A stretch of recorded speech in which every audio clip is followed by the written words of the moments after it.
My name is Rawan Odeh, and I'd like to invite everyone to get a little closer, In the Middle East, we're intimate, so let's make it a little intimate.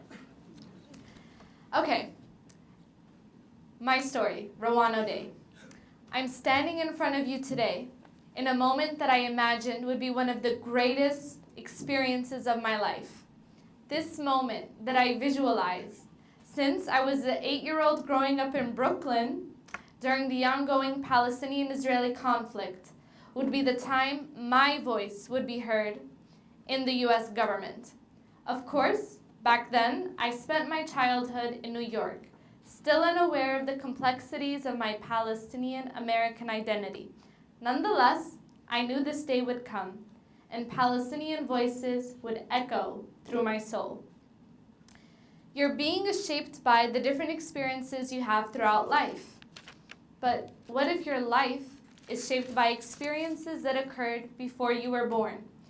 My perceptions, understandings, political views were shaped by a moment in history that you won't find in any newspaper article or report.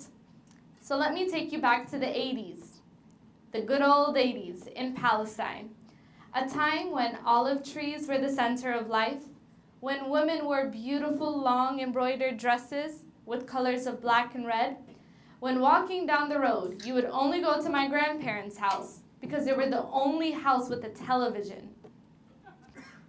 A time when Jews and Arabs would meet in the old city market in Nablus to buy freshly picked figs, leaves, grape leaves, and lemons. So one afternoon, a young girl with blonde frizzy hair and freckles was riding her bike with her younger brother, playing a game called Laha, bicycle tag. That afternoon, someone else tagged the two, a group of tall men with black shiny side curls surrounded her skimpy brother and snatched him. They snatched him so viciously his arm immediately bruised. The young girl wanted to save him. She screamed, "Khalas, itriku, leave him." 10 seconds later, one of the settlers took out a gun and shot the young girl. That young girl was my mother. My mother went through an experience that no boy or girl should have to endure.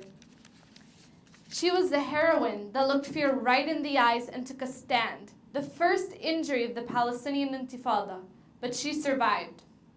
She survived with a scar that symbolizes the pain of children and Israelis still living through the Palestinian-Israeli conflict. I wish I could stand here today and say that this moment in history stayed in the 80s. I wish I can say that after that moment, no child experienced bullets from war. But we all know that this is far from reality. What we can do together is to take a stand to protect children from these bullets of war.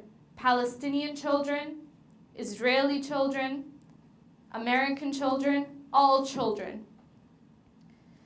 The story represented the very first conception I had of the other side.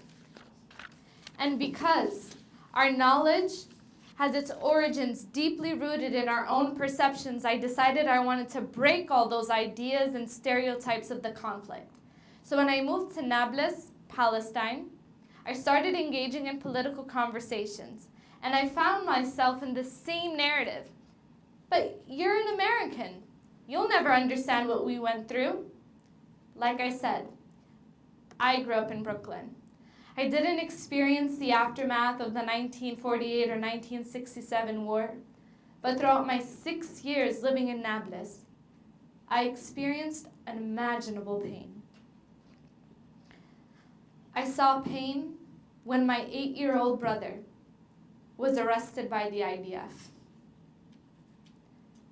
An 8-year-old who wants to be a part of the Justice League, arrested, simply because he was playing his bike after an attack had happened 20 minutes away.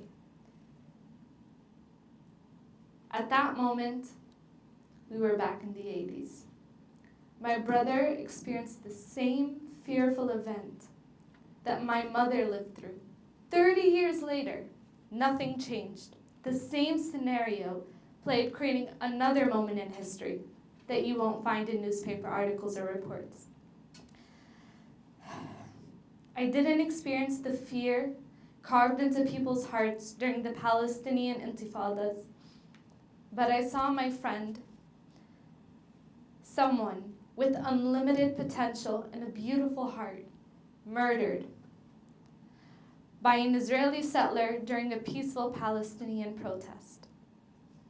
I saw checkpoints, army tanks, clashes. I saw tear gas and curfews.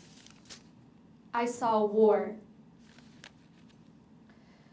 So I'd like to take a moment of silence for my friend, for all the lives lost in the conflict, for all the loss.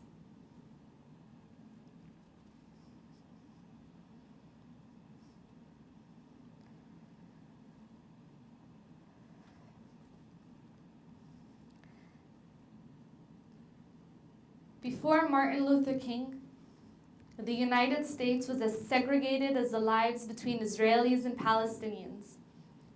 Before Abraham Lincoln, your color dictated your freedom, just as the Palestinian identity does.